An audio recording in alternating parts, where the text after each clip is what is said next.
The Florida Gators should absolutely dominate their first matchup against Norfolk State.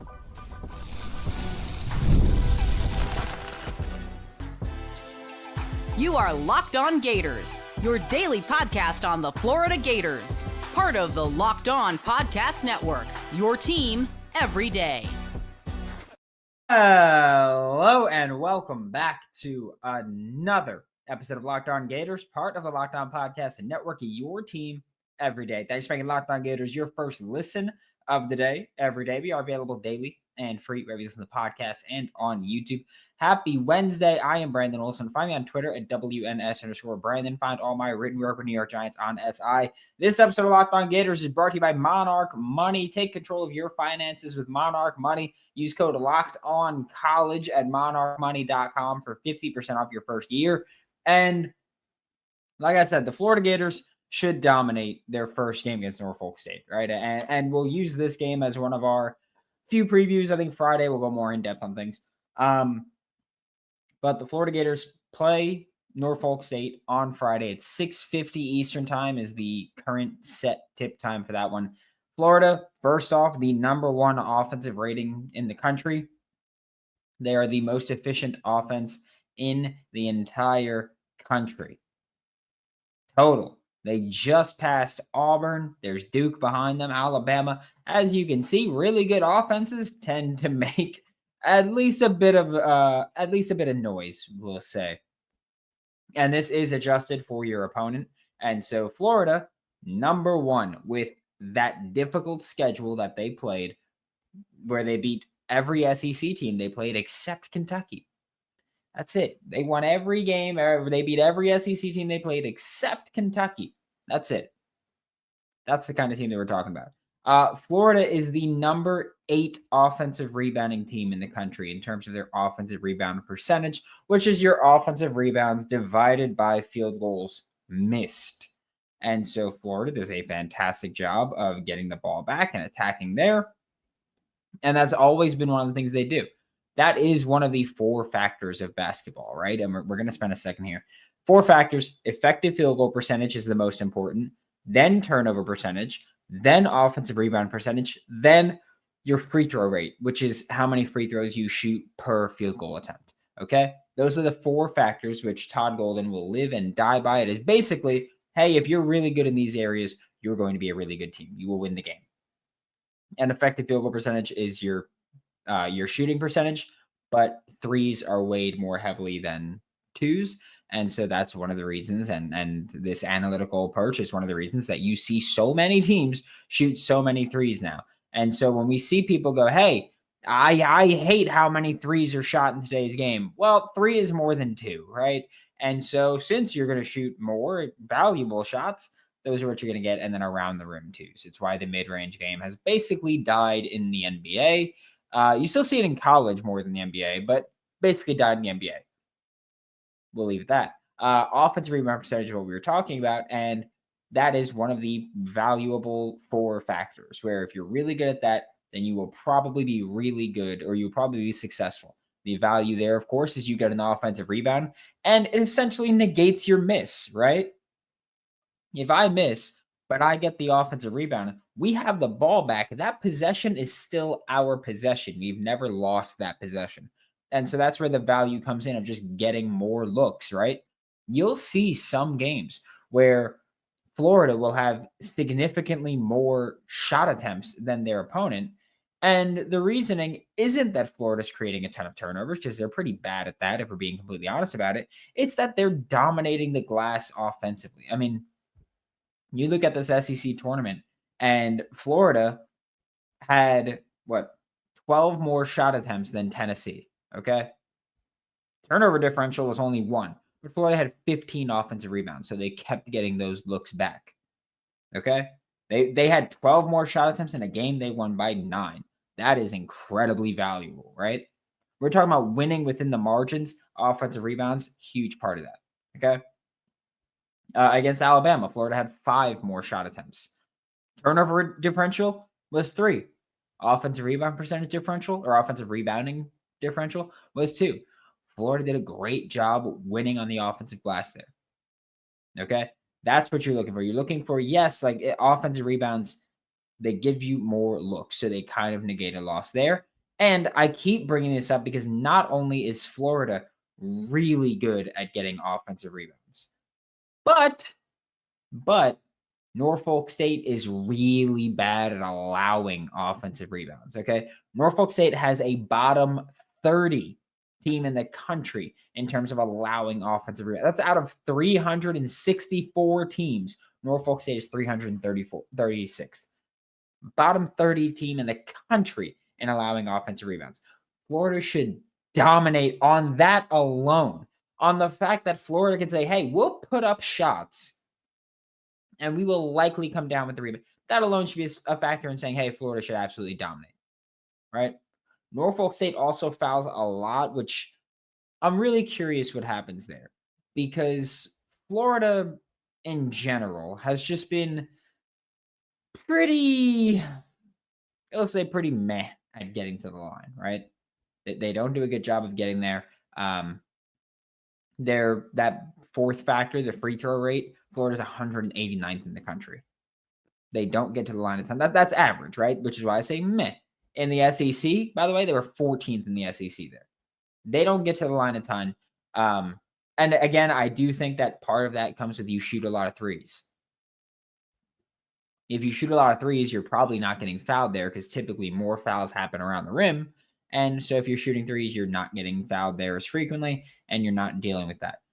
The people that have the most free throw attempts for Florida this season, Alex Condon, Thomas Huck, Walter Clayton Jr., Elijah Martin. Those four, Walter Clayton Jr., Elijah Martin, oftentimes it's either they're driving to the rim, getting fouled, or they could be the guys that are getting fouled at the end of games. Alex Condon, Thomas Huck, you realize why they get fouled a lot? It's because they get a ton of offensive rebounds and they put the ball back up. And so they get fouled there, they get to the line. That makes me think, if you're tracking with me, Florida gets offensive rebounds. They get the ball under the basket. They go back up. They get fouled. Norfolk State allows a lot of rebounds, a lot of offensive rebounds. Norfolk State fouls a lot. It wouldn't shock me if we were looking at a Thomas Huck and Alex Condon free throw bonanza out there, right? Norfolk State also, and we're only talking about the Gators offense right now, by the way. We're not even talking about Gators defense versus Norfolk State's offense. We're talking about just the Gators offense right now. Norfolk State has two players that are 6'10". Let's say Norfolk State has two players that are 6'10", and none that really play like it, right? Because Florida has Alex Condon 6'11", Ruben Chinyulu's 6'10", Thomas Huck is 6'9", but again, none of them play like it. Norfolk State has 6'11", 6'10", and then their next tallest player is 6'8", and then 6'7", and then they're all shorter there. You got 1'6" guy that doesn't get involved much. They're a pretty small team, right? Florida, again, you've got Alex Condon 6'11", you got Thomas Huck is 6'9", you got Ruben Chinyulu 6'10", you got Micah Handlockton 7'1". You got four guys in the 6'9" plus range. That's a big benefit because odds are two of them are going to be on the court most times. So I'm just interested to see how that shakes out because with Norfolk State too, it's one's a starter, one's a backup. So I'm interested to see, does Norfolk State try to go big more often? With like, do you try to go with your two bigs of your two 6'10" players? Because then when they come off the court, you're going to be really small. Does Florida just say, hey, all right? Because again, I don't think Norfolk State will go with the two big men just because if or when you take them off the court, you will be really small. But I could see Florida saying, all right, we're going to start with Condon and Chinyulu. And whoever has the smaller man, whoever has the 6'8" player, get in the paint and just go to work. Would be my approach, at least. I think Norfolk State's defense, I've seen people talk about this where Norfolk State has forced a ton of turnovers. And so people say, all right, well, the only thing that they could really do is if they force a ton of turnovers, then that could be a problem. But I will say that when you take away being in the MEAC, which by the way, Norfolk State had one of the absolute worst strength of schedules, and since they were playing horrible teams all year because the MEAC was bad, it was especially bad this year. So when you look at what they do out of conference, Norfolk State did not do a good job forcing turnovers. They didn't. Norfolk State forced 6.7 turnovers per game in the 3 games they played against Power 4 teams. One of those 3 was Tennessee, and they forced 3. They played Tennessee, Baylor, and Stanford. And they forced 6 turnovers, 8 turnovers. That's it. That's not a good spot to be in if you're Norfolk State when it's like, all right, well, we're the massive underdogs. We have to win within the margins. You're losing within the margins everywhere if you're Norfolk State, at least against Florida's offense, which again, Florida's offense, tremendous, but you're losing within the margins of effective field goal percentage. Florida's effective field goal percentage, 55%. Norfolk State's defense allows 49.7. Turnover percentage, Florida has a turnover rate of 15%. Norfolk State's at 18.6%, which is good. But again, when you take it down out of conference, not as good. Offensive rebounding percentage. Florida, 38.1%. Norfolk State allows 33.8%. That's bottom 30 in the country. Free throw rate. Florida, that's the only thing they're average in. They're 189th in the country. Norfolk State, though, fouls a lot. They're 230th. Not great. We're going to take a look at Norfolk State's offense and Florida's defense in this game when we get back, because that is also going to be a big deciding factor. And we're going to do the thing I do with football, right? We're going to talk a bit of what approach Florida might take defensively against Norfolk State when we get back with Locked On Gators. Scaling your business requires the right expertise at the right time. With Upwork, you can find specialized freelancers in marketing, development, design, and more. Experts that are ready to help you take your business to the next level. I've told you, I told you, I think it was yesterday. I was like, yeah, I've used Upwork personally. When I started Whole Line Sports in 2018, I used Upwork to get a logo. I used Upwork to design the website. And I use Upwork to have someone actually implement the features of the website that we wanted to have at the time. All of that through Upwork. And let me tell you, I wasn't breaking the bank doing it. So you don't have to. I was a college student. You don't have to break the bank either. Visit Upwork.com right now and post your job for free. That's Upwork.com, UPWORK.com, to connect with top talent and grow your business today. Life moves fast, especially when you have a family, and one day you're watching your kids take their first steps, and before you know it, they are off to college. That's why securing their future is so important. Fabric by Gerber Life makes it easy and simple to get term life insurance that fits your family's needs. With Fabric, you can apply for term life insurance online right from your couch, and you could be covered in under 10 minutes. And in many cases, no health exam is required. Join the thousands of parents who trust Fabric to help protect their families. Apply today in just minutes at meetfabric.com/lockedoncollege. That's meetfabric.com/lockedoncollege. Policies issued by Western Southern Life Assurance Company. Not available in certain states. Prices subject to underwriting and health questions. Thanks for being Locked On Gators, your first listen of the day. Every day we are available daily and free, wherever it is in the podcast and on YouTube. And when we look at the Florida Gators defense versus Norfolk State's offense, this is where we're going to go with an approach, I'll say, right? I hope that Florida's defense plays very aggressive in this one. I'm like, be aggressive. Be aggressive. Keep in mind, when I'm saying be aggressive, I don't mean just run up to them and hound them and get too physical and too crazy. I don't mean to do that. Okay? I mean more of in a mental mindset, be aggressive on defense.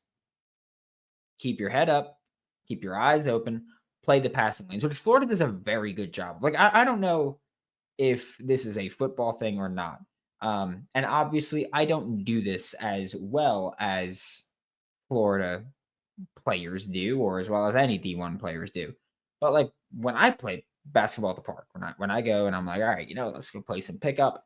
When I'm guarding someone, I've got my head turned because I'm looking for the ball. like that. And Florida does that all the time. Will Richard is just like constantly just watching, just no matter what he's doing. He's got the side eye going. He's always checking and he's always trying to see where the ball is. And if the ball's coming, he'll swing. You'll see sometimes they look at their assignment's eyes. And when they see the eyes light up and look for the ball, they'll just like swing. I think it was Denzel Aberdeen we saw get a breakaway steal and dunk just by looking at his assignment, swinging and getting the ball and then going and just running. So they play like I need them to do that. All right. I need them to just constantly be looking, constantly have your eyes out. Norfolk State does a horrible job taking care of the ball. Okay. And look, Florida, like they do a good job, like I've said, of keeping their eyes peeled and looking. They don't do a great job of actually taking the ball away. They don't. Florida's defense, average there. Average. They do a good, when they force turnovers, it is usually a steal, but they don't force a ton of turnovers. And so then they don't force a ton of steals. Part of that is also that they give up open looks at times, right? How many times have we been watching Florida play and we're just like, oh my God, like they're just wide open looks out on the perimeter all the time, right? That's one of the reasons Florida doesn't force a ton of turnovers is because the opposing teams are getting shots up. One of the reasons. Be more aggressive here and just run away with this one. Okay? Just run away with it early, pack it in, have your starters play, 26, 27 minutes. I don't think that it should be like, yeah, just don't even bother, right? Just don't even play. But I do think that you need to get them valuable minutes so that they're in the rhythm and in a flow. But once you feel you've gotten them the minutes that they need, just pack it in. One thing Florida needs to do well is not foul because that's one of Norfolk State's big approaches offensively, right? They get to the line a lot. Florida's kind of average in terms of how often they foul, but Norfolk State gets to the line a lot, okay? And so one of the things they're going to try to do is hound you in the paint. Like you look at basically my strategy I was going to approach, I'll just throw it out there now, was to play more zone, right? Because Florida, I feel like they don't play zone much. I would like to see them play more zone. Couple reasons. Norfolk State, they try to hound it into the paint, get to the line. You have a paint protector there, not going to get in there, right? But Norfolk State is also a terrible shooting team. Norfolk State shoots 31.2% from three, which Florida shoots 35.5% from three. And you may look at it and say, all right, well, 4.3% is not that much, right? Florida's got the 84th highest three-point percentage in college basketball. Again, out of 360 something. 84th. Pretty good, right? Norfolk State's at 306th. It may just be 4 percentage points, but over the entire course of the season, that's a huge difference, okay? Especially when you consider volume. Like Norfolk State, they don't shoot well from three, and they don't shoot a ton of threes. So especially when you consider the volume of threes, that's a huge difference, okay? So Norfolk State, not a good three-point shooting team. Turn the ball over quite a bit. Now would be time to get more experience playing a zone. Like in this time, it would be something that you could throw at other teams in the tournament that they're not used to seeing from you. Encourage Norfolk State to shoot long-range jumpers and play the passing lanes. And here's the thing. When you play a zone, you can encourage them to shoot threes. And if they break the zone, you can assume that they're going to either get an open look from three, which again, this is a team that's very bad at shooting threes, or someone's penetrating and taking a midi. And Todd Golden, the analytic mind that he is, will probably be like, go ahead and take middies. Take the least efficient shots in basketball. Go ahead. We'll give that to you. Okay? So Brian Moore, guard for Norfolk State, does a great job of getting into the paint, getting to the line, kicking out, right? You can't let him get to the line much, all right? You can't let Brian Moore be the guy that's going to go in and chip away. First off, he shoots 81% from three. You don't want to let that guy get to the line a lot, right? That's not exactly a winning strategy. You don't want to get your bigs in foul trouble there because, if he's getting into the paint, he's getting to the line, he's probably getting your bigs in foul trouble. You don't want to let that happen. And you're taking him essentially out of it at that point. If he's forced to pass away, or if he's forced to not pass away, or if he's forced to shoot threes, you're kind of, I don't want to say happy with that, but you're okay living with it, right? And so that's why I say, play zone.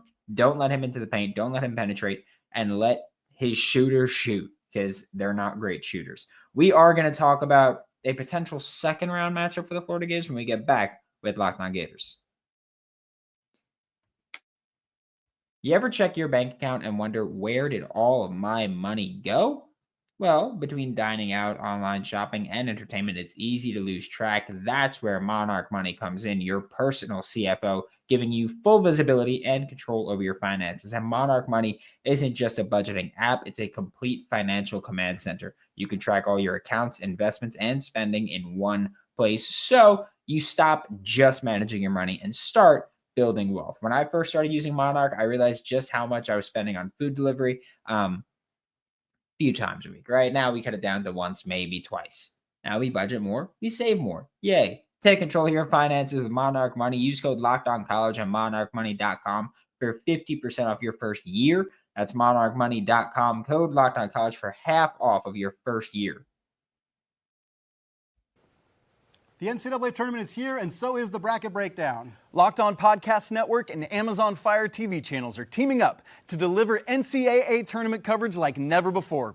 Watch studio shows featuring former players and Locked On's local experts as they guide you through every upset, buzzer beater, and bracket matchup. Stream it all for free on Amazon Fire TV channel. Search Bracket Breakdown to see it all for free. It's your team every day. Thanks for being Locked On Gators, your first listen of the day, every day. We are available daily and free wherever you listen to the podcast and on YouTube. Do be sure to check out Bracket Breakdown. Again, you had me on there as well. We had an episode where it was just the one seeds. We did it. We now have a group chat. That's the one seeds. It's fun. But to wrap up today's show, we're going to look forward a little bit. Again, Florida should not be doing this. Florida should not be looking forward, because we could all sit here and say, hey, yeah, Florida's a huge favorite over Norfolk State, right? We could all do that. I'll look at it right now too as well to see exactly where Florida lands if we've got the spread available yet, which we should. Florida 28.5-point favorites, which not what I thought we'd get. I think I said the other day that it would be around like 22 or 23.5. I think I said they'd give. 28.5 is a lot. And it's also justified. We literally have just spent 20 minutes talking about how Florida should dominate this game, right? So assuming Florida advances to the round of 32, they will face the winner of UConn or Oklahoma. And for Oklahoma, Florida already beat them 85-63 a month ago. Add some context to it. Florida shot the lights out in that game.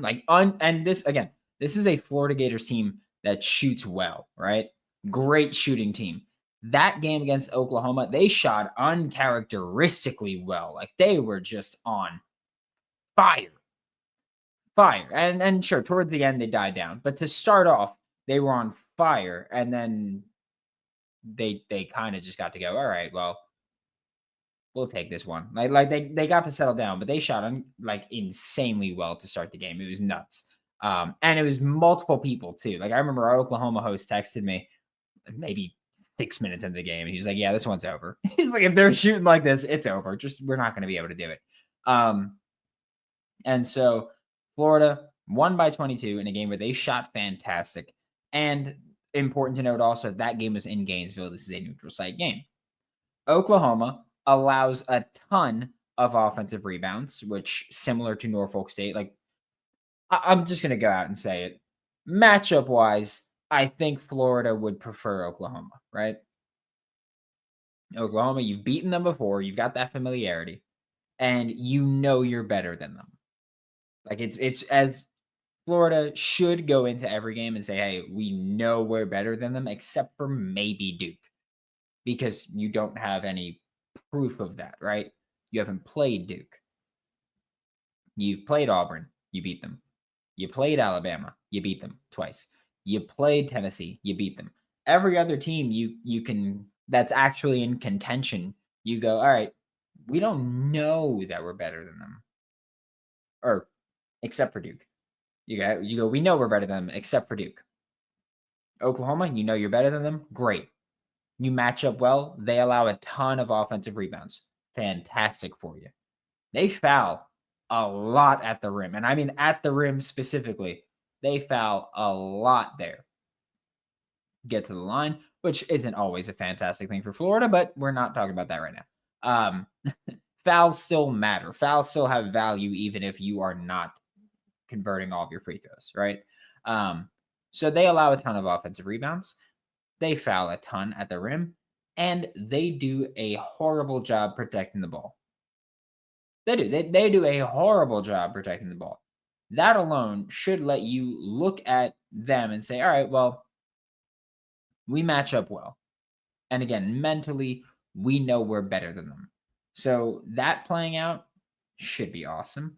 Again, Oklahoma's defense, in terms of offensive rebounding, they were 12th in the SEC in terms of percentage allowed, 277th in the country.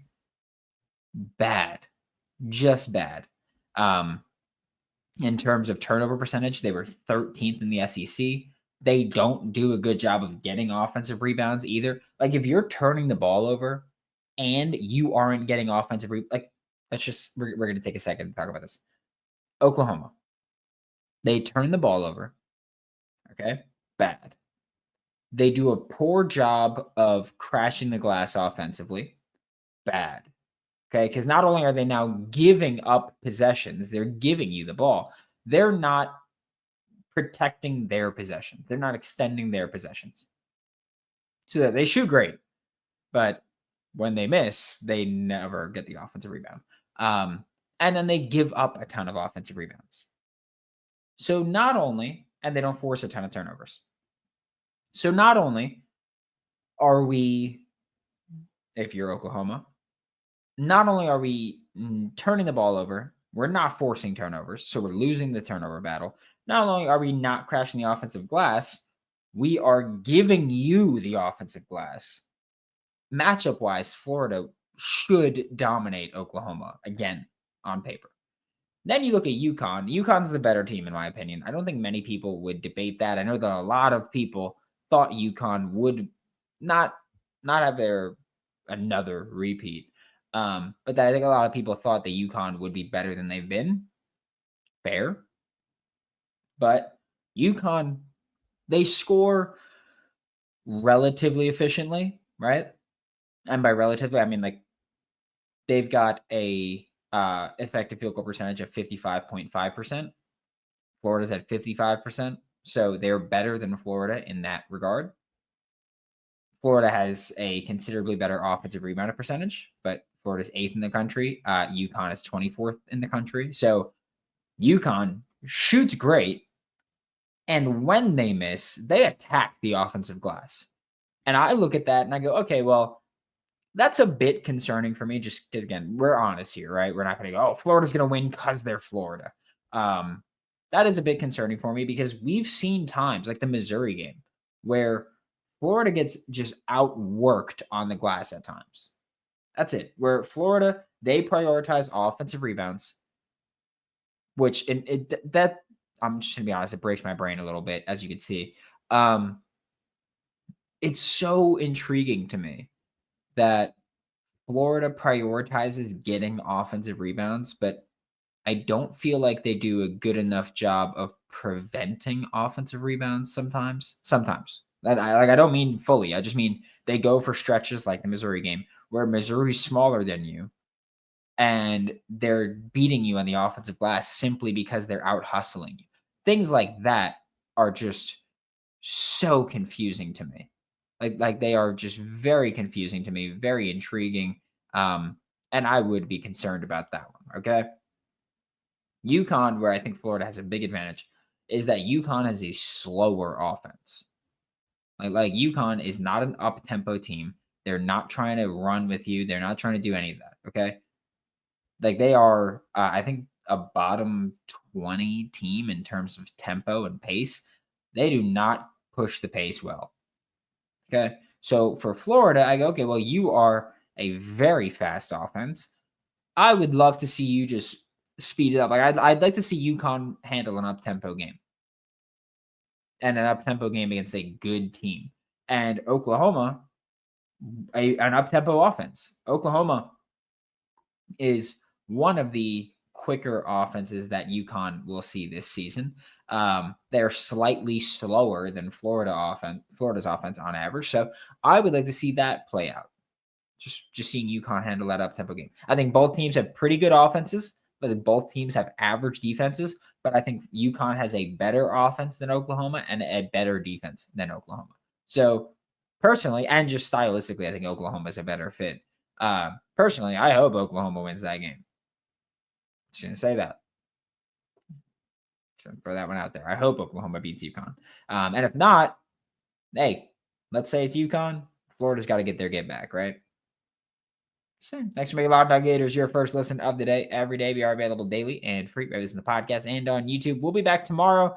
Talk more Florida Gators. I don't know, football, basketball. We'll see. We'll see. For Locked On Gators, I'm Brandon Olsen. Don't forget to follow me on Twitter at WNS_Brandon. Find out my written work with New York Giants on SI, and I'll see you all next time.